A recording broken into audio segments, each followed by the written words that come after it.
पूर्ण परमात्मा पाप कर्म दंड को भी काट सकता है। अभी तक जिस भी संत व महापुरुष से मिले उन्होंने यही बताया कि पाप कर्म फल भोगने से ही समाप्त होगा। वो प्रभु कौन है जो पाप कर्म को काट देता है, वो काल के बंधन से छुड़वा देता है। उसका क्या नाम है, पूजा की विधि क्या है?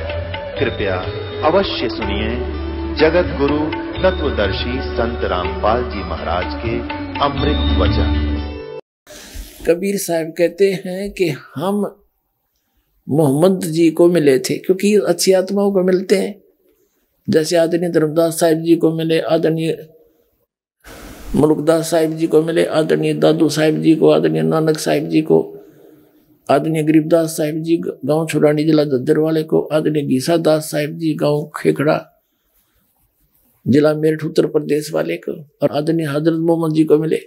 तो कबीर साहब कहते हम मोहम्मद को मिले और हम मोहम्मद को वहां ले गए सतलोक में। इच्छा रूपी वहां नहीं रहे हो, क्योंकि यहाँ इनके बहुत से अनुयायी हो गए थे काफी संख्या में, और वहां नहीं रहे हो। उल्ट मोहम्मद मैल पठाया, हमने वापस छोड़ दिया। और गुज बीरज एक कलमा लाया और रोजा बंग नमाज दई रे, बिस्मल की नहीं बात कही रे।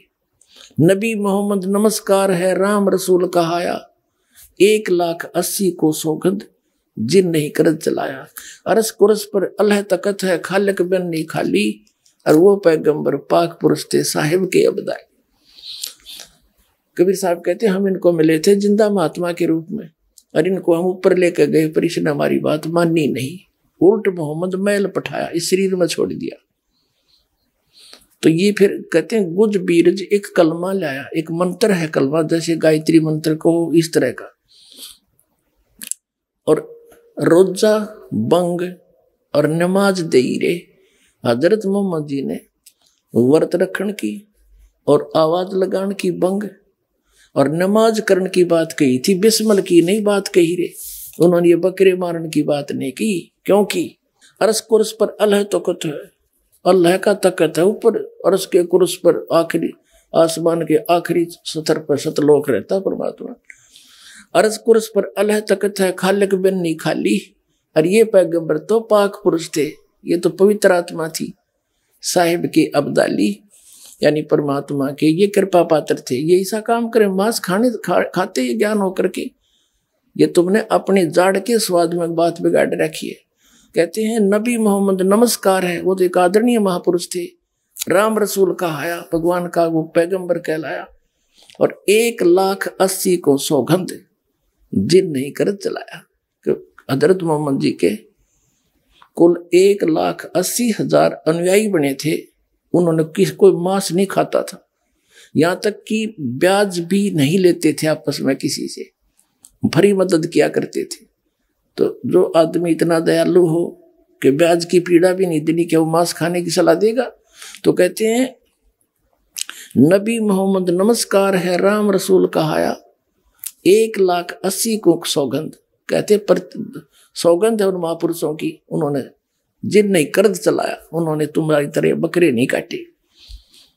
तो यहाँ वही है कि इसमें प्रमाण तो वही है कि कुरान शरीफ का ज्ञान दाता कह रहा है कि तुझे जो जिंदा महात्मा के रूप में मिल रहा था वो कबीर अल्लाह है, और वो सब दुखों का दूर कर सकता है, सब पाप काट सकता है। वो वास्तव में अविनाशी है, उसको कोई मार नहीं सकता। देखिए अब हम फिर पढ़ रहे हैं कुरान शरीफ का सूरत फुरकानी 25, ये अनुवाद है, और यहाँ है ये कुरान शरीफ सूरत फुरकानी 25 का आयत नंबर 58 हम पढ़ रहे हैं। ए पैगंबर, उस जिंदा पर, इन्होंने अनुवाद कर दिया, ये नहीं पढ़ना, उस जिंदा पर जो जिंदा महात्मा के रूप में तुझे मिले थे पर भरोसा रखो, जो कभी मरने वाला नहीं है, वो वास्तव में विनाशी है।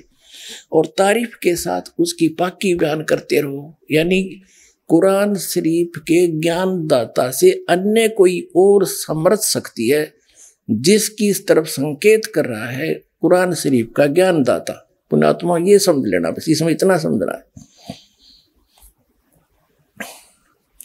तारीफ के साथ उसकी पाकी यानी पवित्रता की बयान माने महिमा करते रहो, वर्णन करते रहो। और अपने बंदों के गुनाहों से वह यो कबीर लिखना था।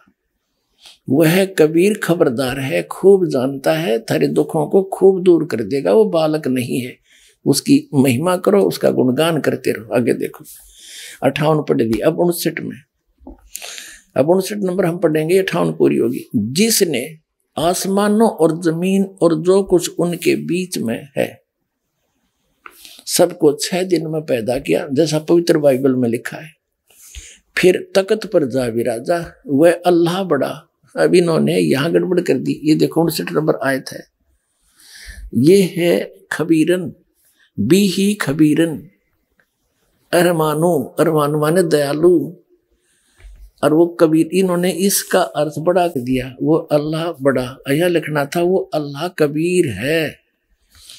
जिसने, या 59वां पढ़ रहे, जिसने आसमानों और जमीन और जो कुछ उनके बीच में है सबको 6 दिन में पैदा किया। पवित्र बाइबल वाला व्याख्यान है जो का। तो फिर तख्त पर जा विराजा, वह अल्लाह कबीर, ये लिखना था। दयालु है, रहमान है। तो उसकी खबर, उस कबीर नामक अल्लाह की जानकारी किसी बाखबर यानी तत्वदर्शी संत इल्म वाले से पूछ देखो। इन दोनों पवित्र सदग्रंथों ने रल मिलकर क्या सिद्ध कर दिया कि परमात्मा मनुष्य दृश्य है। पवित्र बाइबल में कहा है कि भगवान ने अपने रूप जैसे ही मनुष्यों को नर नारी करके उत्पन्न किया और 6 दिन में सृष्टि रची, 7वें दिन विश्राम किया। तो कुरान शरीफ ने भी यह सिद्ध कर दिया, उसका नाम बता दिया कि वो अल्लाह कबीर है, जिसने 6 दिन में सृष्टि रची और 7वें दिन तख्त पर जा बैठा। और वो ही सब दुखों को दूर करने वाला, सबका पाप नाशक रू अविनाशी परमात्मा है। कुरान शरीफ का ज्ञानदाता अपनी स्पष्ट कर रहा है कि उसके बारे में तो जानता नहीं। उसकी जानकारी, कबीर नामक अल्लाह की जानकारी किसी बाखबर से पूछो, तत्वदर्शी संत के पास जाओ। तो इससे सिद्ध है कि कुरान शरीफ का ज्ञान भी इनकम्प्लीट है। और यही पवित्र श्रीमद् भगवद गीता में, गीता ज्ञानदाता 4थे अध्याय के 34वें श्लोक में कहता है कि अर्जुन, तू तत्वदर्शी संतों के पास जाकर उस परमात्म तत्व की तत्व ज्ञान को समझ, उनको दंडवत प्रणाम करने से, कपट छोड़कर प्रसन्न करने से वो तत्वदर्शी संत तुझे तत्व ज्ञान का उपदेश करेंगे। और फिर कहा कि 18वें अध्याय के 62वें श्लोक में, तू सर्वभाव से उस परमेश्वर की शरण में जा, उसकी कृपा से तू परम शांति को और सनातन परम धाम को प्राप्त होगा।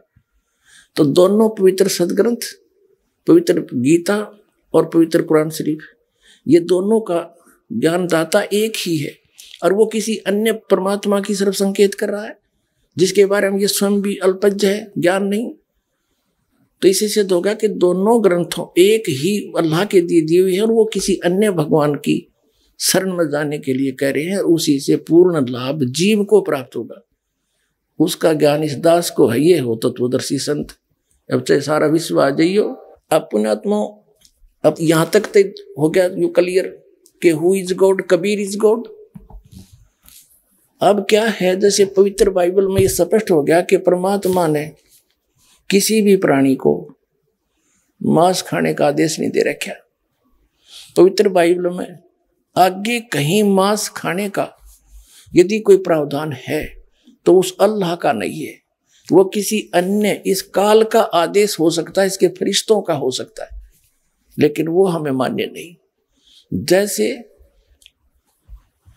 और उसको अगर हमने मान लिया उनके इस भगवान के छोड़कर अन्य का आदेश, तो ऐसी दशा होगी हमारी जैसे एक थानेदार दरोगा का एसएचओ का मित्र कोई व्यक्ति था, उसके साथ कोई पड़ोसी ने झगड़ा कर दिया और उसने अपने मित्र दरोगा से कहा कि मेरा पड़ोसी साथ के मकान वाला मुझे परेशान करता है, मैं क्या करूं, कुछ इलाज करो। एसएचओ ने कहा कि तू मार उसका लठ, माप देख लूंगा। एसएचओ अधिकारी के कहने से उसके साथी ने पड़ोसी के साथ झगड़ा ठान लिया और उसका लठ मारा, सिर में लागते मर गया। अब वही एसएचओ वहां का प्रभारी था, उसको पकड़ के लाया अपने मित्र को और उसको सजाए मौत होगी। क्यों? क्योंकि राजा का विधान है कि जो किसी की मृत्यु करेगा, हत्या करेगा, उसको फांसी की सजा होगी, मौत की सजा मौत होगी। तो उस व्यक्ति ने एक अधिकारी के कहने से राजा का संविधान तोड़ दिया, उल्लंघन कर दिया, जिसके कारण उसने सजाए मौत प्राप्त की, दंडित हुआ। तो इसी प्रकार यदि हम उस अल्लाह की जो पूर्ण परमात्मा जिसने सारी सृष्टि रची और 6 दिन में सृष्टि रचकर सतलोक में जा बैठा, तख्त पर विराजमान हुआ, उसने जो आदेश दिया है उसका उल्लंघन हम किसी अन्य फरिश्ते या किसी देव के कहने से, पितर के कहने से, और हम उसका विधान तोड़ देंगे, मांस खा लेंगे, तो हम दंडित होंगे। तो इसी गलती हम नहीं करेंगे। इति सिद्धम। अब इसमें क्या बताया है, अब यहां तक तो परमात्मा 6 दिन में सृष्टि रचकर 7 दिन में तख्त पर जा बैठा, इन दोनों पवित्र सदग्रंथों के आधार से। अब क्या है कि ज्ञान वही है, लेकिन हम समझ नहीं पाए। अब इसमें आगे क्या लिखा है कि अल्लाह ने, फिर इस काल ने बागडोर संभाल ली। अल्लाह ने, भगवान ने एक आदम नाम का व्यक्ति उत्पन्न किया, फिर उसकी पत्नी हव्वा बनाई, उन दोनों को एक वाटिका में छोड़ दिया और उनको हिदायत दे दी कि इस वाटिका के बीचों बीच जो फल लगे हैं पेड़ों के, इनको ना खाना, नहीं तो मर जाओगे। तो वो वहां रहने लगे। कहते भगवान ने ये अन्य जीव जंतु भी उत्पन्न कर दिए इस काल ने, फिर जैसे भी। तो उनमें कहते सर्प बड़ा धूर्त था, उसने उन आदम और हव्वा से कहा कि तुम ये बीच वाले पेड़ों के फल क्यों नहीं खा रहे हो। और वो नंगे फिरे थे, उनको कोई कपड़ा का अपने तन की सोधी नहीं थी, उनको इतना अचेत सा बना रखा था।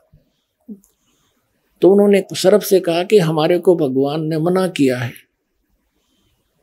कि इसको खाओगे तुम मर जाओगे। सर्प बोला ये ऐसा नहीं है, अल्लाह तुम्हें बहका रहा है, इसके खाने से तुम्हें भले बुरे का ज्ञान हो जाएगा, इसलिए मना कर दिया, कहीं तुम इसको खाकर और अल्लाह के जैसा ज्ञान ना हो जाए तुम्हें, वो तुम्हें मूर्ख बनाकर रखना चाहता है।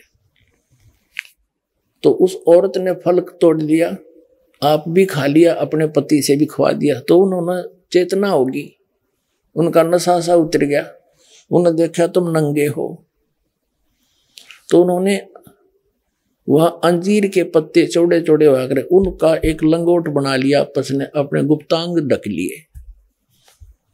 कहते हैं शाम के समय भगवान, पवित्र बाइबल का बता रहा हूँ, इट इज ड्यूटो कॉपी, आपको एक सिंपल लैंग्वेज में।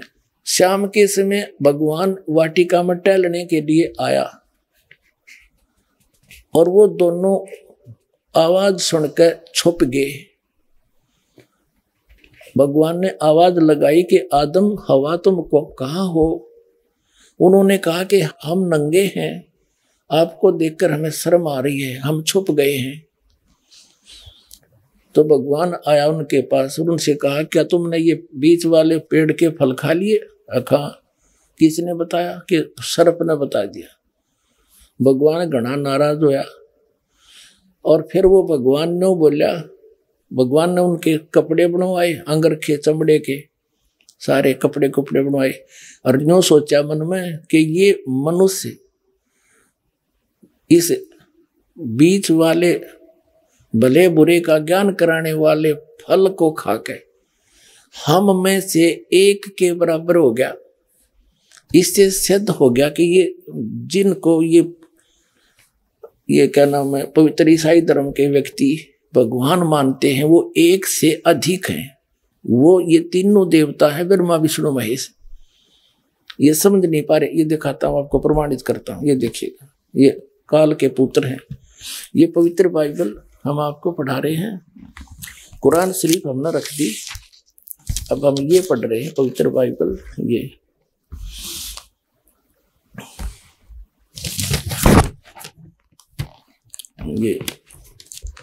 पवित्र बाइबल संपूर्ण जीवन अध्ययन बाइबल, प्रबंधक संपादक डेविड स्टुअर्ट, अंग्रेजी प्रधान संपादक Donald C Stamps, MA MD, संयुक्त समाज, ऐसे सारा तुम पढ़ लो अच्छी तरह, USA से छपा है। इसके हमने उत्पत्ति के यहाँ तक पढ़ लिया, फिर सांझ हुई, फिर भोर हुआ, इस प्रकार 6वां दिन हो गया। फिर 7वें दिन परमेश्वर ने जो काम करता था उससे 7वें दिन विश्राम लिया कि और अपने किए हुए काम से उसने 7वें दिन विश्राम किया। यानी 7वें दिन आपने ये भी पढ़ लिया पवित्र कुरान शरीफ में तख्त पर जा बैठा। ठीक है। इसके बाद ये देखो, अब हम 8 पृष्ठ पर आगे उत्पत्ति ग्रंथ के। इसमें 7 नंबर, योहा परमेश्वर ने पूर्व की ओर अदन में एक वाटिका लगाई और वह आदम को जिसे उसने रचाता रख दिया।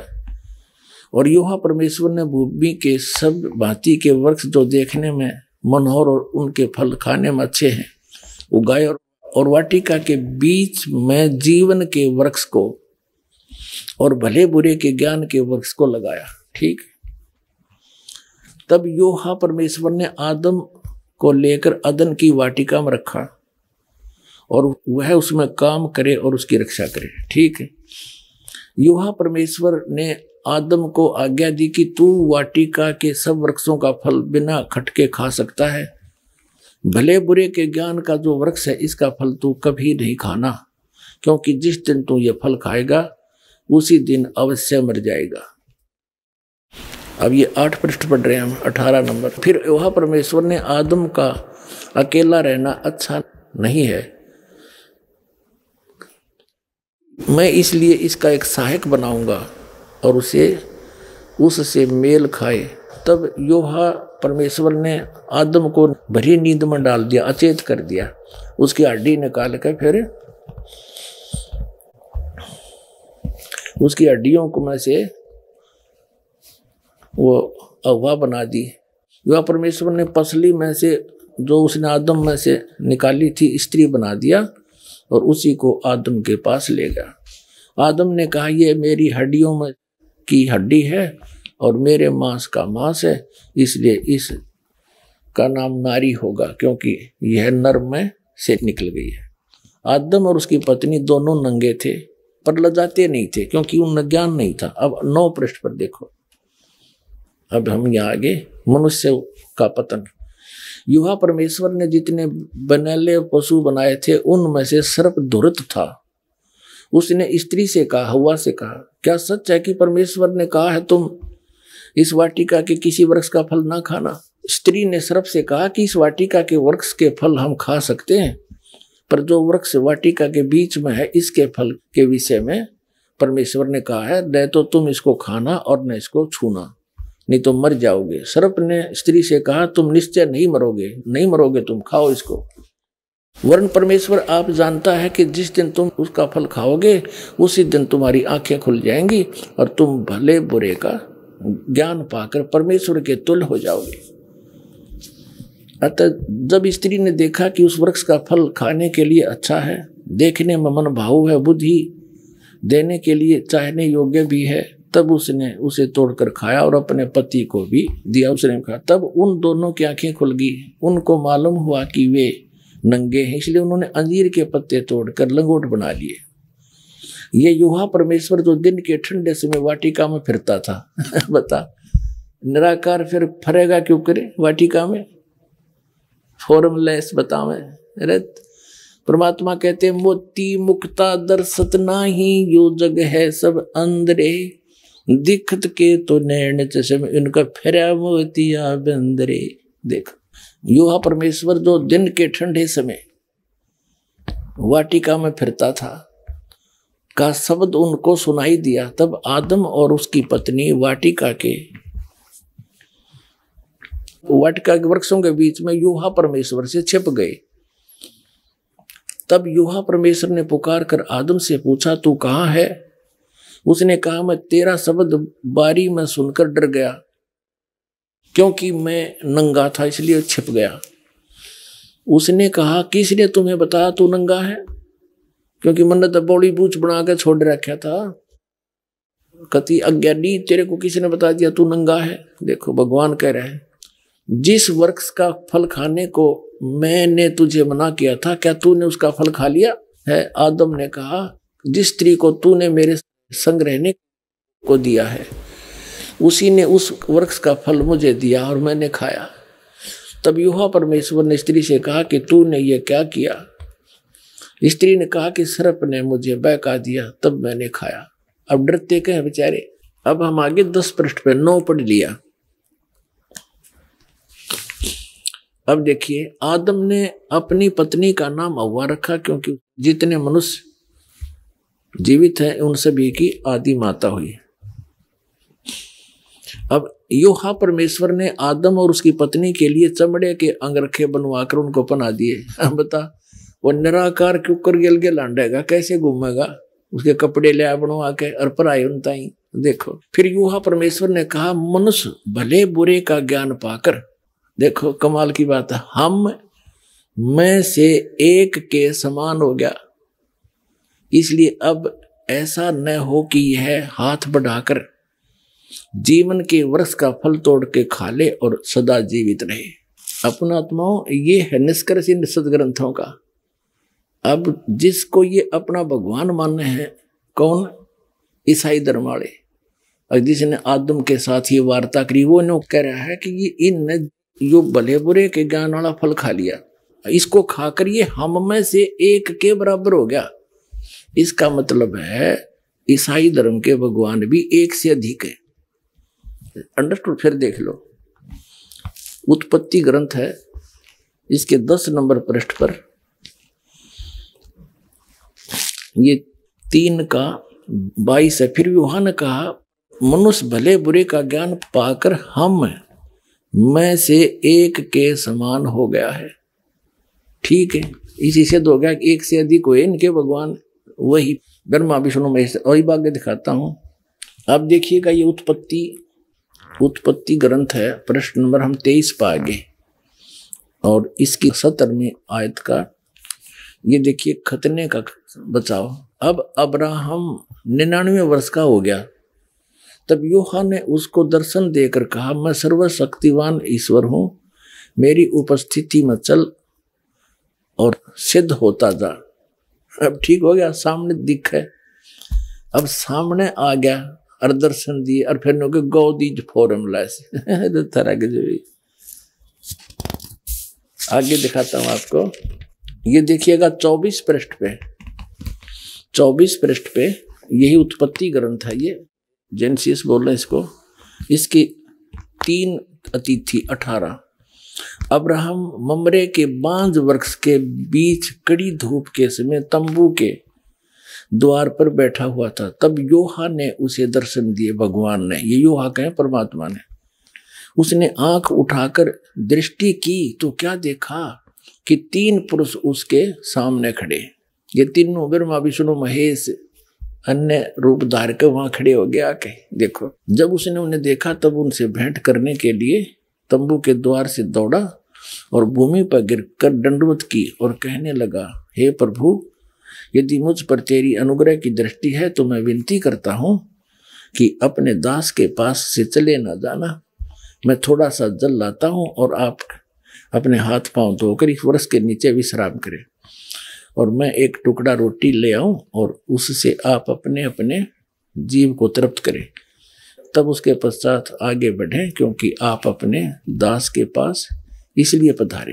उन्होंने कहा, तू जैसा कहता है वैसा ही कर। ठीक है, अब ये 3 हो गए और साकार हो गए। और फिर आगे कहता, देखो प्रश्न नंबर 25 पर, ये वैसे काफी प्योर ना, हम सब अपना अपना हिसाब कर लेंगे।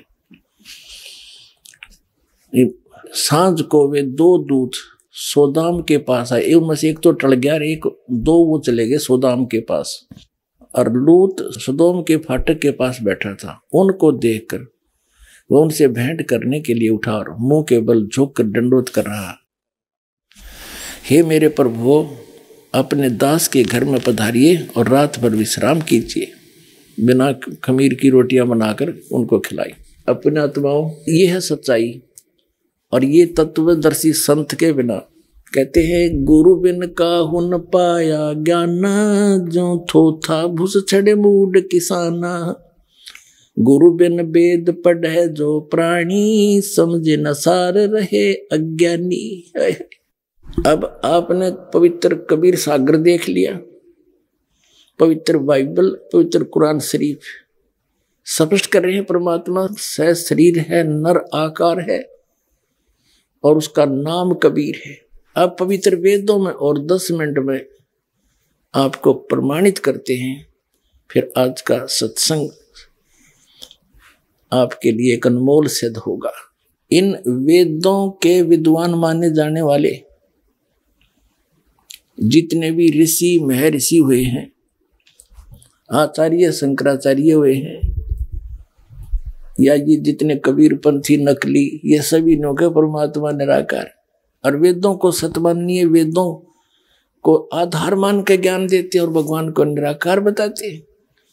एक महर्षि दयानंद आर्य समाज प्रवर्तक ने वर्तमान में इन वेदों का ठेका ले रखा था कि जो ज्ञान महर्षि दयानंद को है विश्व में किसी को नहीं, ये वेदों के सही ज्ञाता है। और महर्षि दयानंद वेदों का कख भी पता नहीं था, वो निराकार बताओ भगवान को। और वेद क्या करें, इन्हीं के अनुयायियों के। और महर्षि दयानंद का क्या अनुवाद है बताओ। इन अंग्रेजा की यह समझ में ना आई तो कह क्या रहे और वेद क्या बता रहे हैं। अगर ये दास अनुवाद करता तो ये आगे नहीं आने देते। नो कह रामपाल के जाना संस्कृत ने उठपटांग कर रखी है। और इन अंग्रेजों द्वारा, इन इंजीनियरों द्वारा करा रखा अनुवाद परमात्मा ने इनके कर कमलों से। और इन सब से लिखवा रखा सच्चाई, इन्हें खुद पता नहीं इसमें क्या लिखा है। इसके लिए परमात्मा कहते हैं कि मोती मुक्ता दर्शत नाही, ये जगह सब अंधरे और दिखत के तैन जसमीन के फेरा मोतिया बंदरे। अब देखिएगा ऋग्वेद मंडल नंबर 9, इसके अंदर दिखाते हैं आपको। और ये किसका अनुवाद है? महर्षि दयानंद इन आर्य समाजियों का, महर्षि दयानंद के अनुवाद अनुयायियों का। प्रकाशक है सर्वदेशी कार्य प्रतिनिधि सभा, महर्षि दयानंद, रामलीला मैदान, नई दिल्ली से छपा है। अनुवाद करता मुद्रक है Prince offset printers 1510 Pataudi house Daryaganj नई दिल्ली से। अब इसको आपका दिखाते हैं। ऋग्वेद मंडल नंबर 9 सूक्त नंबर 86 का, ऋग्वेद मंडल नंबर 9 सूक्त 86 का मंत्र 26। इसमें वही प्रमाण जो का त्यों, वही प्रमाण जो कबीर सागर में धर्मदास जी ने बताया आंखों देख के, वो ज्यों का त्यों प्रमाण आपको इन पवित्र वेदों में मिलेगा। देखिएगा ऋग्वेद मंडल नंबर 9 सूक्त 86 का मंत्र 26 है। यहाँ है ये कबीर शब्द, हम इसको कबीर बोल रहे हैं, वह को हम वह बोलते हैं अपने देसी लैंग्वेज में, देसी भाषा में। यज्ञ करने वाले यजमानों के लिए परमात्मा, यज्ञ माने धार्मिक अनुष्ठान करने वाले यजमान माने भक्तों के लिए परमात्मा सब रास्तों को सुगम करता हुआ उनके विघ्नों को, संकटों को मर्दन करता है, नाश करता है और उनको पवित्र करता हुआ और अपने रूप को सरल करता हुआ वह कांति में परमात्मा देखे। इन्होंने इस कबीर का इन्होंने ऐसे संधि छेद करके अर्थ कर दिया सर्वज्ञ, विद्युत के समान क्रीड़ा करता हुआ। या लिखना था वो कबीर देव वर्णीय पुरुष को प्राप्त होता है। वर्णीय माने अच्छे श्रेष्ठ पुरुष को प्राप्त होता है। अपने आत्मा इन्होंने यहाँ कबीर का अपसर्ग लगा के कवि ही बना दिया, अर्थ कर दिया सर्वज्ञ। देखो ये कबीर अतो, इसका इन्होंने ये संधि छेद कर दिया। इसका अर्थ यहाँ लिखना था कबीर देव, बुद्धिमता ये थी। जैसे उदाहरण के लिए ये यजुर्वेद है, ये यजुर्वेद है, इसका ऊपर रह लगा है, इसको संधि छेद करेंगे इस रह को यहाँ लगा सकते हैं, 2 अपसर्ग। जहां भी इस यजुर्वेद नामक ग्रंथ की महिमा होगी और वहां केवल यजु भी लिखा हो तो उसका अंडरस्टूड अनुवाद करता ने लिखना पड़ेगा यजुर्वेद, वो बुद्धिमान है अगर ऐसा लिखता है। इसका अर्थ कर दे यजु का, तो जिसकी महिमा बताई जा रही हो तो फिर उसका ज्ञान कैसे होगा, वो क्या चीज है, कोई पुस्तक है या कोई और वस्तु है। देखिएगा ये यजुर्वेद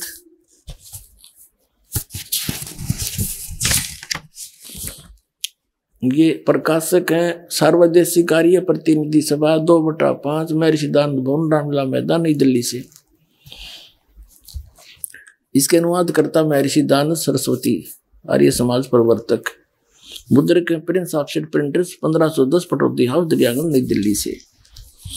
इसके 36वें अध्याय में एक यजु शब्द है। यजुर्वेद की महिमा है। यू है 63वां अध्याय 36वां अध्याय। इसका प्रथम ही मंत्र है। इसमें लिखा है रेचम वाचम परपदे मनो यजु यजुहु परपदे। यहां देखो, इसका अनुवाद यहां किया महर्षि दानंद ने। यहां लिखा कि ये यजु का अर्थ इसने यजुर्वेद करना पड़ा। ओनली यजु लिखा मूल पाठ में, तो बिल्कुल ठीक किया। और यहां अगर कर देता इसका अर्थ, तो कैसे पता लगता है महिमा यजुर्वेद की है किसी और की। तो ऐसे ही समझो पुण्यात्माओं, जहां पर परमात्मा की महिमा चल रही है, उसकी महिमा गाई जा रही है, और वहां ये कवि शब्द है तो कबीर देव लिखना पड़ेगा। और जहां पर कोई कविता के बारे में है तो वह अंडरस्टूड है काव्यकार, उसका अलग अर्थ किया जा सकता। सर्वज्ञ तो हो ही नहीं सकता। कवि कोई सर्वज्ञ हुआ आज तक? इन मारा के सट्टे। अब आपको दिखाते हैं हम। फिर ये ऋग्वेद पर आगे यजुर्वेद रख दिया। अब हम यहां आगे ऋग्वेद मंडल नंबर 9 सूक्त 86 का ये मंत्र 26 है। हम फिर पढ़ने इसका। कहते हैं यज्ञ करने वाले यजमानों, यानी साधना करने वाले साधकों, भक्ति करने वाले भक्तों के लिए परमात्मा सब रास्तों को सुगम करता हुआ उनके विघ्नों को, संकटों को मर्दन करता है और उनको पवित्र करता हुआ और अपने रूप को सरल करता हुआ वह कांतिमान यानी तेजो में शरीर युक्त परमात्मा कबीर देव। यहाँ लिखना चाहिए हमने कबीर देव, बस हम कबीर साहब बोल रहे हैं, ये कबीर देव लिख दें। ये व्याकरण के ज्ञाता कबीर देव लिख देते, हम उसको कबीर देव बोला। हाँ, कबीर देव माने परमेश्वर, कबीर साहब कह दें, भाषा भिन्न है, बाकी उसी महिमा की, उसी परमात्मा की महिमा चारों वेद बता रहे हैं। कबीर साहब ने कहा था, धर्मदास ये चारों वेद मेरी ही महिमा का गुणगान करते हैं। वेद मेरा भेद है, मैं ना मिलूं वेदन के माही, और जौन वेद से मैं मिलूं ये वेद जानते नहीं।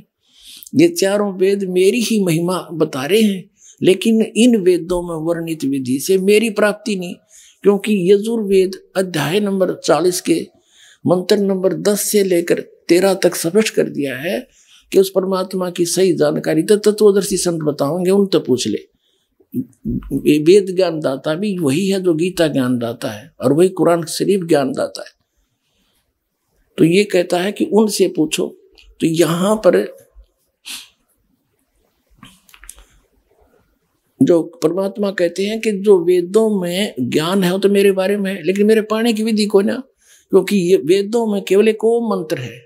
यजुर्वेद अध्याय नंबर 40 के और मंत्र नंबर 15 में कहा कि ओम कर्तु समर कल्वे समर कर्तुम समर, मुझ ब्रह्म का ओम नाम है।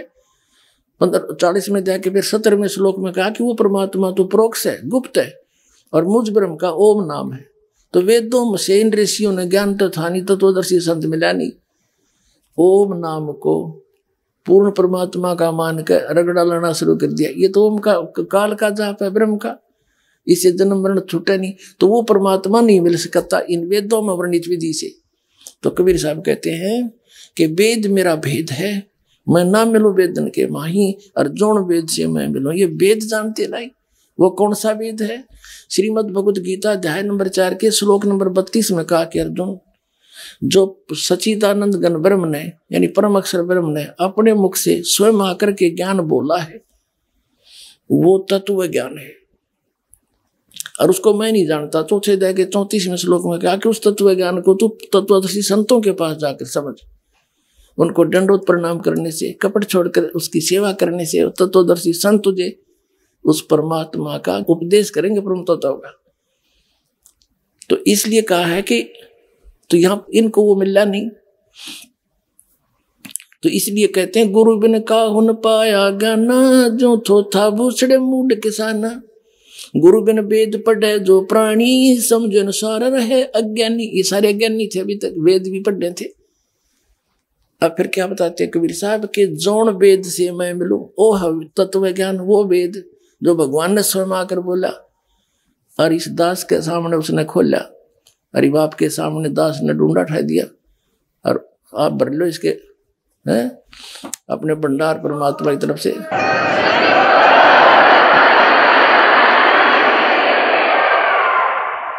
तो यहां कबीर साहब कहते हैं वेद मेरा भेद है। तो ये प्रकट हो रहा है कि कबीर है वो परमात्मा जो अपने रूप को सरल करके हल्का तेज पुंज का बना के, जैसे आप जी ने कबीर सागर में देखा, धर्मदास जी ने जब नीचे से कबीर साहब आए हुए थे जिंदा महात्मा के रूप में, एक सिंपल मैन जैसा बॉडी, और जब ऊपर सतलोक में जाकर देखा वही परमात्मा सिंहासन पर बैठे हैं, सिर पे मुकुट है, ऊपर छतर है, और उसके एक रोमकूप में करोड़ सूर्य मिला दे, करोड़ चंद्रमा मिला दे, ऐसा उनका शरीर की शोभा, इससे भी ज्यादा रोशनी है। तब धर्मदास ने परमात्मा पर विश्वास हुआ कि वही है जो नीचे से ऊपर गया था।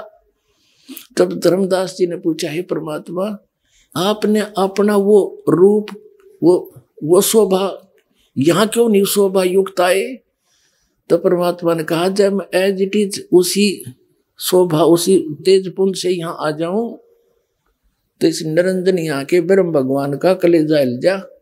और उस इतने नूर न तुम देख नहीं सकते चरम दृष्टि, वो तो ऊपर की दृष्टि उस आत्मा वाली न्यारी है, उनसे देखा जाता है। इसलिए मैं अपने उस हल्के उस शरीर को सरल करके आया हूं। या अपने उसमें कबीर सागर में प्रमाण देख लिया, और ये वेद बता रहे हैं कि वो परमात्मा अपने रूप को सरल करके, यानी वहां तो घना नूर है उनका, और जब तब यहाँ आता है अच्छी आत्माओं को मिलता है। देखिएगा ऋग्वेद मंडल नंबर 9 सुख 86 का मंत्र 26 पढ़ रहे हैं हम। ये है वेद ज्ञान है। अपने रूप को सरल करता हुआ वह कांति में परमात्मा कबीर देव, यो कबीर साहब लिखना था ना कबीर देव को, चाहे कबीर परमेश्वर, विद्युत के समान क्रीड़ा करता हुआ, यानी विद्युत जैसी स्पीड इतनी गति से आता है और वर्णीय पुरुष को यानी श्रेष्ठ आत्मा को प्राप्त होता है। और देखो 27 में कमाल कर दिया। ऋग्वेद मंडल नंबर 9 सुख 86 का मंत्र 27 में क्या कहा है? वह प्रकाश पुंज परमात्मा को, जो परमात्मा ध्रुवलोक के और तीसरे पृष्ठ पर विराजमान है, वहां बैठा है वो भगवान, वहां रहता है और वहां से चलकर आता है गति करके। अब और दिखाते हैं ऋग्वेद मंडल नंबर 9 सूक्त 82 का है। ऋग्वेद मंडल नंबर 9 सूक्त 82 का, और ये मंत्र नंबर 1 देखें। इसमें लिखा है कि जो सर्वोत्पादक प्रभु, सबकी उत्पत्ति करने वाला परमात्मा, प्रकाश रूप, सद्गुणों की वर्षा करने वाला और पापों का हरण करने वाला, वह राजेव, राजेव माने राजा के समान, राजा के समान। देख ये 269 पे कदे नकली फिर न कह दे, पृष्ठ बदल गया होगा। और ये 270 पे राजा के नुन तो पढ़ दिया आपने, राजा के समान दर्शनीय है, देखण में राजा के समान है, सिंहासन पर बैठा है और वह पृथ्वी आदि लोकांतरों के चारों ओर शब्दमान हो रहा है। वह वर्णीय पुरुष को जो दृढ़ भक्त है उसको पवित्र करता हुआ प्राप्त होता है। उसको मिलता अच्छी आत्माओं को। जिस प्रकार विद्युत यानी आकाशीय बिजली स्नेह वाले स्थानों को आधार बनाकर प्राप्त होता है। अब आगे बताऊंगा, पहले ये पढ़ ले। अब दूसरा मंत्र ऋग्वेद मंडल नंबर 9 सूक्त 82 का मंत्र 2। हे परमात्मन, वो किस उद्देश्य से आते हैं? उन भक्तों को मिलते हैं उपदेश करने की इच्छा से, आप उनको तत्व ज्ञान बताने की इच्छा से आप महापुरुषों को प्राप्त होते हो। आप अत्यंत गतिशील पदार्थ के समान हमारे आध्यात्मिक यज्ञ को प्राप्त होते हैं, बहुत स्पीड आते हो। और आप सर्वज्ञ नहीं, कबीर देव हैं, आप कबीर परमात्मा हैं। आप कबीर परमात्मा, हो गया स्पष्ट। आप कबीर परमात्मा हैं, शुद्ध स्वरूप हैं। हमारे पापों को दूर करके हे सोम, हे अमर परमात्मा, हमको सुख दे। अपने आत्माओं क्या बताया है कि वो परमात्मा सतलोक में रहता है, उसके तीसरे भाग में, तीसरे पोर्शन में, सबसे ऊपर वाले में, टॉप मोस्ट। गरीबदास साहिब जी ने परमात्मा को देखा, कहा अरस कुर्स पर सवेत गुमट है, जहां सतगुरु का डेरा। अरस के कुर्स पर समेत गुमुज है और सवेत छतर सिर मुकुट विराजे, और देखत ना उस चेहरे नू। गरीबदास ये वक्त जात है, रो गए इस पैरे। कहते हैं जब तत्वदर्शी संत मिला नहीं और यो ज्ञान समझ में आया नहीं, तो ये मनुष्य जीवन आपका चला जाएगा। और रो गए इस पैरे ने, इस समय ने याद कर रोया करोगे। ये नकली संतों से पीछा छुटाओ, इस दास के पास आओ और अपना कल्याण करो। बोलो सतगुरुदेव।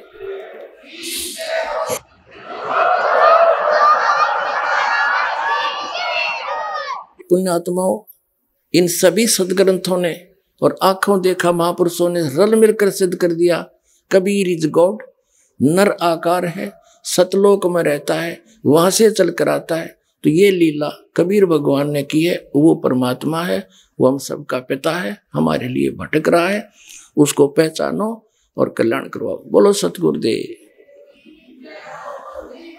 परम पिता परमात्मा पूर्ण ब्रह्म सारी सृष्टि के रचनार, ये कबीर साहिब जी हैं, कबीर परमात्मा है, जो काशी के अंदर, बनारस के अंदर एक दानक रूप में, एक जुलाहे के रूप में जनसाधारण की तरह लीला किया करते थे। 120 वर्ष तक वहां रहे, सह शरीर आए थे और सह शरीर चले गए थे। उनके कोई माता पिता नहीं, वो सारी सृष्टि के जनक हैं, वो हम आत्माओं के पिता हैं। हम यहाँ काल के जाल में गलत स्थान पर आ गए, अपनी गलती तय। हम यहाँ महादुखी हैं और हमारे दुख को देखकर वो परमात्मा भी दुखी है, और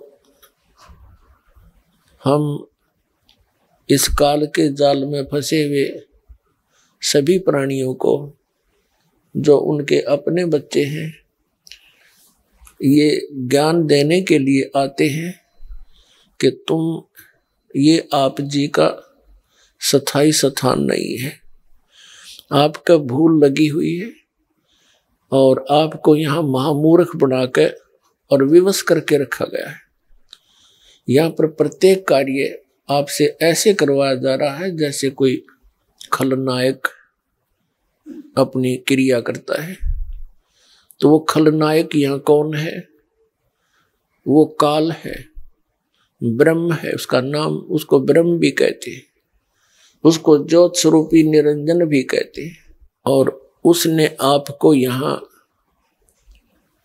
अज्ञानी बना के और विवश करके और बाई फोर्स रखा हुआ है। इसने अपने 3 पुत्र उत्पन्न किए हैं, उनको एक एक गुण से युक्त कर दिया। ब्रह्मा जी ये काल के पुत्र हैं, श्री विष्णु जी भी काल के पुत्र हैं और श्री शिव जी काल के पुत्र हैं, और दुर्गा श्री देवी ये श्री ब्रह्मा, श्री विष्णु, श्री शिव जी की माता है, और ये काल इनका पिता है। इस काल ने, इस ब्रह्म ने, सरपुरुष ने, इसके ये पर्यायवाची नाम है ज्योत स्वरूपी निरंजन। इसने प्रतिज्ञा कर रखी है कि मैं कभी भी किसी के समक्ष अपने वास्तविक रूप में दर्शन नहीं दूंगा, मैं अपनी योग माया से छुपा रहूंगा। श्रीमद् भगवत गीता अध्याय नंबर 7 के श्लोक नंबर 24 और 25 में ये गीता ज्ञानदाता काल है, जो श्री कृष्ण जी के अंदर प्रवेश करके ये वेदों वाला ज्ञान और कुछ अपना मत दोनों मिक्स करके इसने श्रीमद् भगवत गीता का ज्ञान अर्जुन को सुनाया। बाद में इसी को श्री वेद व्यास जी ने लिपिबद्ध किया। उसमें इसने कहा है कि ये मूर्ख जन समुदाय मुझ अव्यक्त को माम अव्यक्तम व्यक्तिम आपनम मनन्ते अबुझा, ये मुझ अव्यक्त को ये व्यक्ति रूप में आया हुआ श्री कृष्ण मान रहे हैं। मैं कृष्ण नहीं हूं, क्योंकि मैं अपनी योग माया से छुपा रहता हूं, मैं कभी किसी के समक्ष नहीं आता। ये मेरा अटल अनुत्तम विधान है, घटिया। और जिस कारण से ये श्री ब्रह्मा जी, श्री विष्णु जी, श्री शिव जी को भी अपने पिता का ज्ञान नहीं। कौन है हमारा पिता? और इस काल के भी पिता ने, सबके जनक ने, कबीर परमात्मा ने, परम पूज्य कबीर परमेश्वर जी ने, उस दानक ने, उस जुलाए ने, जो हम सब का उत्पत्ति करता है, उसने इस काल की भी उत्पत्ति उसी ने की। उन्होंने आके बताया। श्रीमद् भगवत गीता अध्याय नंबर 2 के श्लोक नंबर 12, अध्याय नंबर 4 के श्लोक 5 और 9 में, गीता अध्याय नंबर 10 के श्लोक नंबर 2 में गीता ज्ञानदाता अपनी स्थिति बताता है कि अर्जुन तेरे और मेरे बहुत जन्म हो चुके हैं, तू नहीं जानता, मैं जानता हूं। मेरे जन्म और कर्म अलौकिक है और मेरी उत्पत्ति को ये ऋषिजन और ये देवता नहीं जान सकते, क्योंकि ये सब मेरे से उत्पन्न हुए। इससे सिद्ध है कि इसका जन्म भी हुआ है और इसकी जन्म मृत्यु भी होती है, नाशवान भी है। ब्रह्म सरपुरुष, जिसको ऋषि ब्रह्म ब्रह्म कर कहने कहे, उसकी पूजा किया करती है, स्वयं नाशवान है। और ये खुद गीता अध्याय नंबर 18 के श्लोक नंबर 62 में कहता है कि अर्जुन तू सर्वभाव से उस परमेश्वर की शरण में जा जिसकी कृपा से तू परम शांति को और सनातन परम धाम को प्राप्त होगा। अर्जुन ने 8वें अध्याय के प्रथम मंत्र में पूछा कि आप जिन जो 7वें अध्याय के 29वें श्लोक में जिस तत्परम के विषय में कहा कि उसको जानकर प्राणी फिर उस तत्परम को जानकर कोई भी साधक फिर यहाँ की किसी वस्तु की डिमांड नहीं करता, वो केवल जरा और मरण से छूटने का ही प्रयत्न करता है। जरा माने बुढ़ापा और मरण माने मृत्यु। तो 8वें अध्याय के प्रथम श्लोक में पूछा वो किम तत्परम, 8वें अध्याय के 3रे श्लोक में कहा वो परम अक्षर ब्रह्म है। वो परम अक्षर ब्रह्म है जो गीता ज्ञानदाता से अन्य है। तो कहने का भाव ये है कि ये इसने प्रतिज्ञा कर रखी है कि मैं कभी किसी के समक्ष नहीं आऊंगा। और उस परम पिता ने आके बताया कि यू काल है और यू वहां रहता है 21वें ब्रह्मांड में। इसका ओछा माथा, लंबे दांत और विकराल शरीर, जब ये चाहे मोर की तरह पंख फैला लेता है, चारों तरफ घुमा लेता है। ऐसे ये 1000 भुजा तक का भगवान है, शक्तिशाली है, इतनी शक्ति है इसके अंदर। और जब चाहे वो 1000 भुजा दिखा देना, चाहे तो 2 भुजा में भी रह जाए, ये 4 भी प्रकट कर ले। और ये कभी भी अपने वास्तविक रूप में नहीं आता। श्रीमद् भगवत गीता अध्याय नंबर 11 के श्लोक नंबर 32 में ये खुद कहता है कि अर्जुन मैं काल हूं और अब प्रवृत्त हुआ हूं इन सब सेनाओं को खाने के लिए, सब लोगों को मारने के लिए, रक्षा करने के लिए।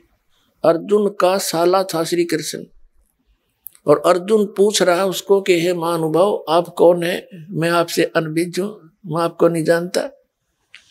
बता, साला को नहीं जाना कर आदमी, क्योंकि उस समय वो अपने विकराल रूप श्री कृष्ण से निकल कर बाहर विकराल रूप दिखाया और कृष्ण को अचेत करके खड़ा कर दिया साइड में।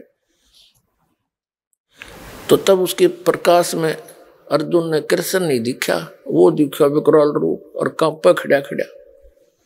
तब उसने 11वें अध्याय के 47 और 48 में कहा कि अर्जुन ये है मेरा असली रूप और इस रूप का आज तक पहले ना किसी ने पहले दर्शन हुए तेरे बिना, और ना आगे हो सकते, ना किसी जप से, ना तप से, और ना किसी क्रिया से, ना वेदों वर्णित विधि से, ना किसी यज्ञ से इस रूप के दर्शन नहीं हो सकते, यानी ब्रह्म प्राप्ति नहीं हो सकती।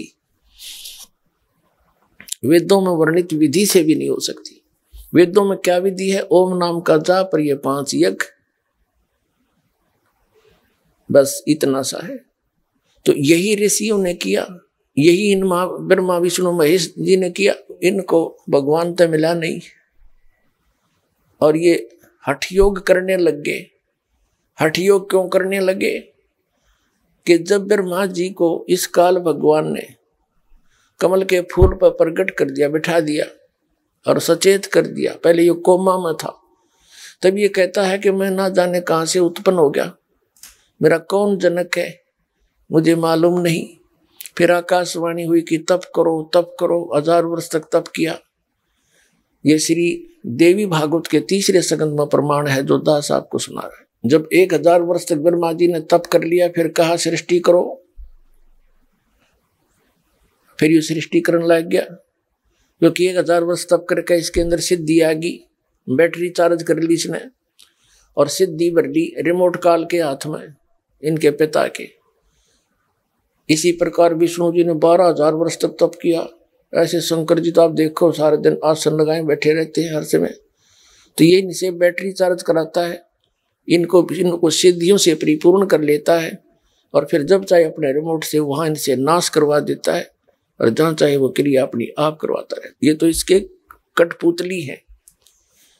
और इन्होंने ध्यान लगा लगा कर हठियों करके देख लिया, सिद्धियां आ गई। और शरीर के अंदर इन्होंने क्या देखा? प्रकाश देखा। तो प्रकाश भगवान है कोई? कैसा मूर्ख बना रखा था आज तक हमारे को। ये राधा स्वामी पंथ, जय गुरुदेव पंथ, ये सच्चा सौदा सिरसा और जगमाल वाली पंथ, निरंकारी पंथ, ये तो सहज। तो क्या बताते हैं? सब एक जैसी क्रिया मिलती जुलती, कान बंद करके आंख बंद करके प्राण क्रिया करके अंदर प्रकाश देखो, धुन सुनो। ये पिंड और एक ब्रह्मांड का जो कुछ भी क्रिया है पिंड यानी शरीर में आप देख सकते हो, सुन सकते हो। जो कुछ भी शरीर में सुनते हो और देखते हो ये काल व्यवस्था है। उस सतलोक की इसमें कोई वस्तु नहीं है।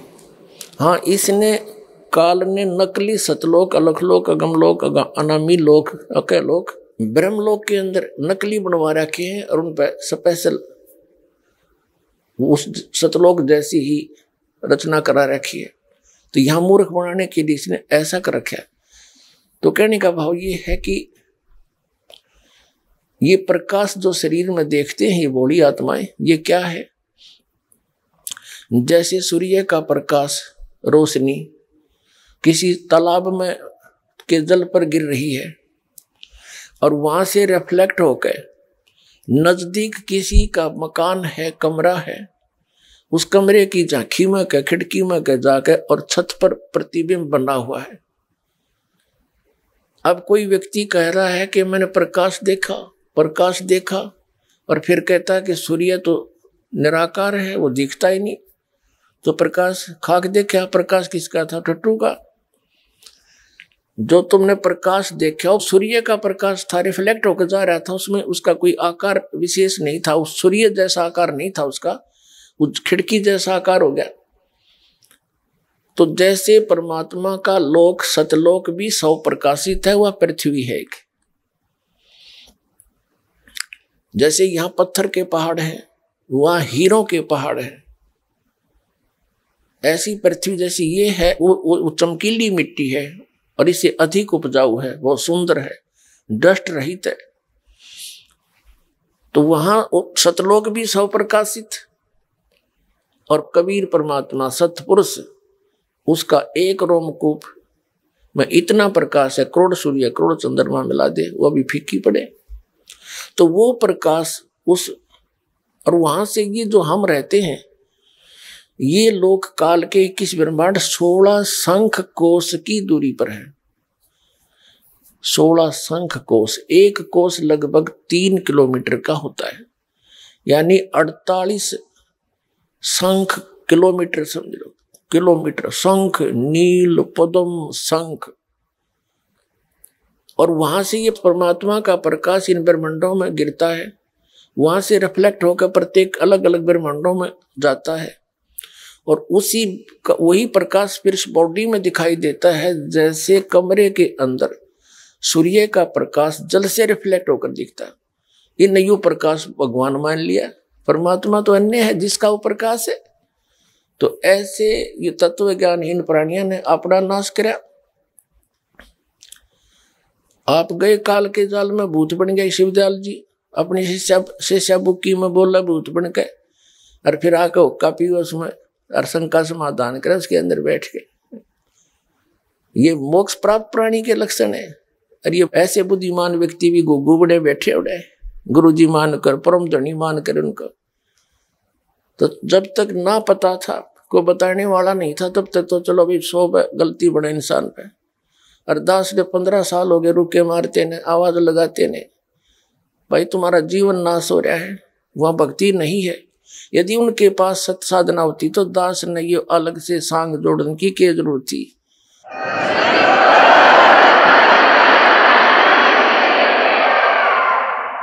क्या मुझे रोटी नहीं मिल रही थी? परमात्मा ने 2 समय की रोटी दे रखी थी। जूनियर इंजीनियर की पोस्ट थी, सिविल इंजीनियर की, टाइम पर बढ़िया रोटी मिल रही थी, भगवान का नाम मिल गया था, दिन रात चिंतन करता था। परमात्मा ने दया बख्शी, गुरुदेव ने आदेश दे दिया, बेटा अब तू दीक्षा दिया कर। उसके बाद फिर जीवन बदल गया। नौकरी भी छोड़नी पड़ गई बीच में ही, 18 वर्ष की सर्विस करके। बहुत से भक्त कह रहे थे साथी कि 2 साल और कर ले सर्विस, पेंशन बन जाएगी, 20 वर्ष के बाद पेंशन बन जाती है। अब नहीं, 2 साल तो बहुत ज्यादा है, 2 मिनट भी ना डटा जाता। अब तो सच्चे भगवान की नौकरी करेंगे, या नौकरी तो करते हैं, संग जन्म हो गए। तो पुण्यात्मा दास का अगर उनके पास वस्तु होती तो मैं नहीं करता इस काम ने, कति भूल के भी ना करूं मैं। एक अपने सिर पर दोष धरना, मिसगाइड करना। एक व्यक्ति जा रहा कहीं पर, और जिस व्यक्ति को ज्ञान नहीं, और वो उसको मार्गदर्शन कर देता है, और वो विपरीत दिशा में भेज दिया, 300 किलोमीटर जाकर उसको पता लगा, तो रोएगा उस दुष्ट ने कि यू क्या करे। उसने ना पता होता तो मना कर देता, मुझे नहीं मालूम भाई, इससे अच्छा किसी और से पता करके अपना 10 मिनट पीछे चल पड़ता। तो ये नकली संत हैं टोटली पूरे विश्व के अंदर, समझ लेना। इस दास के अतिरिक्त चाहे इसने अभिमान समझो और चाहे सच्चा ज्ञान समझ लियो, थोड़े दिन में क्लियर भी हो जाएगी।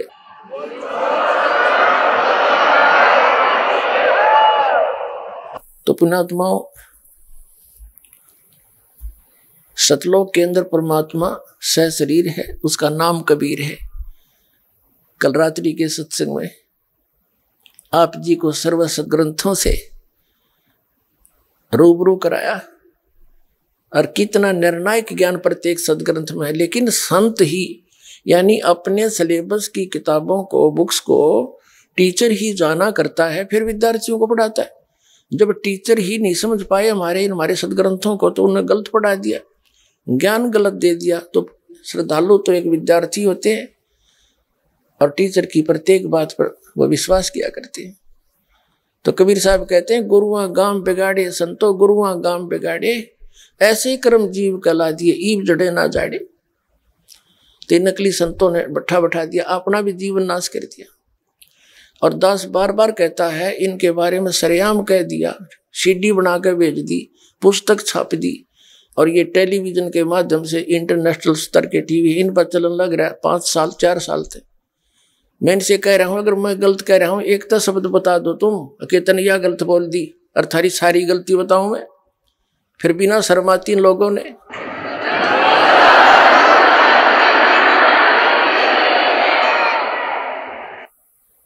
और ये फायदा उठाए बैठे हैं श्रद्धालुओं की श्रद्धा का। श्रद्धालु इतने भोले हैं, नो कहना गुरु जी के बारे में सुना नहीं करते, गुरु जी की निंदा नहीं सुना करते। निंदा वो होती है, मैं उसने उनको गुंडा बताता हूँ, ठग और चोर बताता हूँ। ज्ञान के ऊपर डिस्कस करना अनिवार्य होता है। कोई आपको बता रहा है कि रास्ते में कि तेरा मार्ग ठीक नहीं भाई, गलत जा रहे हो, तो क्या उसने सोचना नहीं चाहिए? अवश्य सोचना चाहिए, जोर देना चाहिए उस बात पर, क्यों कहा इसने, तो खूब तसल्ली करके आगे यात्रा करनी चाहिए। ये बुद्धिमान का कार्य है। तो पुण्यात्माओं, उस काल के बारे में परमात्मा ने कहा है कि 3 देव सो उसको ध्यावे, निरंजन का वो पार न पावे। ये तीनों देवता, ब्रह्मा विष्णु महेश भी, इस निरंजन का ही ध्यान लगा रहे हैं, समाधि लगा लगा के, और निरंजन का वो पार नहीं पावे। ये अपने पिता को नहीं पा पाए आज तक, मोक्ष तो बहुत दूर की बात है। तो उस परम पिता ने पूर्ण ब्रह्म ने आके, कबीर परमात्मा जी ये सत्य पुरुष है। जितने भी वर्तमान के, चाहे वो कबीर पंथी है, चाहे और अन्य सतलोक की महिमा गाते हैं, या चाहे कोई वेद और गीता का अध्ययन करने या उसके ऊपर प्रवचन करके जनता को ज्ञान देने वाले हैं, या कोई किसी भी मजहब धर्म के हैं, चाहे वो सिख धर्म के, चाहे ईसाई धर्म के, चाहे हिंदू धर्म के, चाहे मुसलमान धर्म के, जितने भी संत और श्रद्धालु हैं, जैसे सिख धर्म के अंदर आदरणीय नानक साहेब जी को छोड़कर अन्य कोई भी परमात्मा से परिचित नहीं था, परमात्मा प्राप्ति नहीं हुई थी। तो नानक साहिब जी के अतिरिक्त अन्य किसी भी सिख समाज में या हिंदू समाज में या ईसाई समाज में सभी ये कह रहे हैं कि परमात्मा निराकार है। हर वेद शास्त्र सदग्रंथ ये स्पष्ट कर रहे हैं कि वो तो सशरीर है, वो मनुष्य दृश्य, उसका नाम कबीर है। अपनात्माओं, कल थोड़ा सा एक प्रसंग रह गया था, क्योंकि पवित्र वेदों में आपको प्रमाणित कर दिया था कि परमात्मा मनुष्य दृश्य सशरीर है, वहां से गति करके आता है और अच्छी आत्मा को मिलता है। तो किन किन को मिले? आदरणीय धर्मदास साहिब जी को, आदरणीय मुल्कदास साहिब जी को, आदरणीय दादू साहिब जी को, आदरणीय नानक साहिब जी को, आदरणीय गरीबदास साहिब जी को गांव छुड़ानी जिला दद्दर वाले को, आदरणीय घीसा दास साहिब जी को गांव खेखड़ा जिला मेरठ उत्तर प्रदेश वाले को। इनको जो परमात्मा मिले और सतलोक लेकर गए, फिर इनको वापस छोड़ा, अपने से परिचित कराया। 3 महापुरुषों की तो दास को जानकारी है, और भी बहुत सौ को मिले होंगे जो हमारे प्रकाश में नहीं आए। तो कहने का भाव यह है कि इन महापुरुषों ने आंखों देखकर बताया परमात्मा से शरीर है, और वो सतलोक में रहता, उसका नाम कबीर है। गुरु ग्रंथ साहिब के अंदर आपको दिखाते हैं, गुरु ग्रंथ साहिब के अंदर लिखा है वो परमात्मा साकार है और मनुष्य दृश्य है, उसका सारे अंगों का वर्णन किया हुआ दिखाते हैं। आदरणीय नानक साहिब जी को परमात्मा जिंदा महात्मा के रूप में मिले थे कबीर जी, और बेई नदी पे वो स्नान करने प्रतिदिन जाया करते थे। वहां उनकी भेंट हुई, फिर उनको वहां से दरिया में डुबकी लगवा कर परमात्मा अंतर ध्यान कर दिया। लोगों ने सोचा डूब गए, और उनको एकांत स्थान में ले जाकर उनका शरीर सुरक्षित रख दिया, और उस आत्मा, प्यारी आत्मा को ऊपर के सब ब्रह्मांडों की जानकारी रूबरू कराया वहां के सब लोगों से। सतलोक में परमात्मा को देखा कबीर जी को, असंख्य ब्रह्मांड के सिंहासन पर वही जिंदा महात्मा जो नीचे से गया था, वही सारी सृष्टि का करता है। और फिर परमात्मा कबीर जी ने कहा था कि मैं काशी बनारस में रहता हूँ, कबीर मेरा नाम है, जुलाहा मेरा धानक मेरा काम है, और सतनाम दूंगा, वहां आ जाना। तब नानक साहिब जी तीसरे दिन वापस छोड़ दिया परमात्मा कबीर जी ने, सतपुरुष ने, अमर पुरुष ने, सतल पुरुष ने सारा दिखाकर। तो नानक साहिब जी नौकरी करते थे मोदी खाने में, सुल्तानपुर के अंदर नवाब के यहाँ। वह नौकरी त्याग दी परमात्मा प्राप्ति के लिए। पहली उदासी बनारस की करी उन्होंने। काशी में जाकर पता किया तो देखा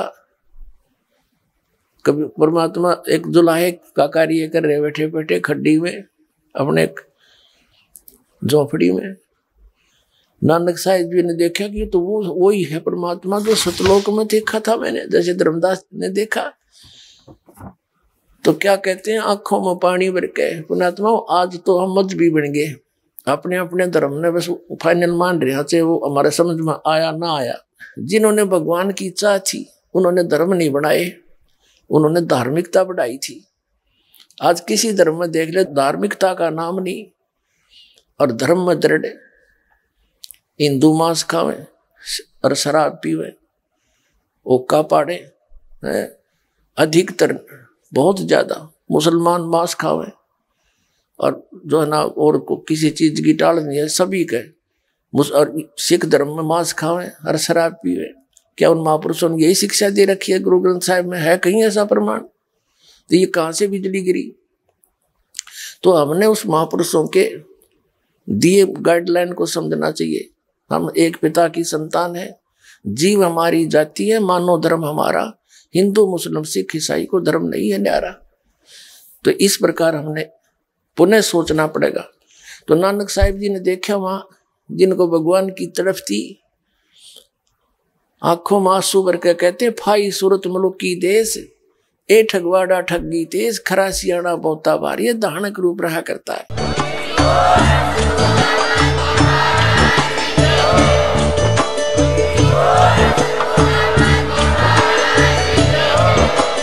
आप सुन रहे थे जगत गुरु तत्वदर्शी संत रामपाल जी महाराज जी के मंगल प्रवचन। अधिक जानकारी के लिए विजिट कीजिए हमारी वेबसाइट www.jagatgururampalji.org। संत रामपाल जी महाराज जी के शुभ आशीर्वाद से पूरे विश्व भर में 500 से भी ज्यादा नाम दीक्षा केंद्र हैं, जिन पर संत रामपाल जी महाराज जी द्वारा ऑनलाइन निशुल्क नाम दीक्षा दी जा रही है। अपने नजदीकी नाम दीक्षा केंद्र का पता करने के लिए संपर्क करें 8222880541।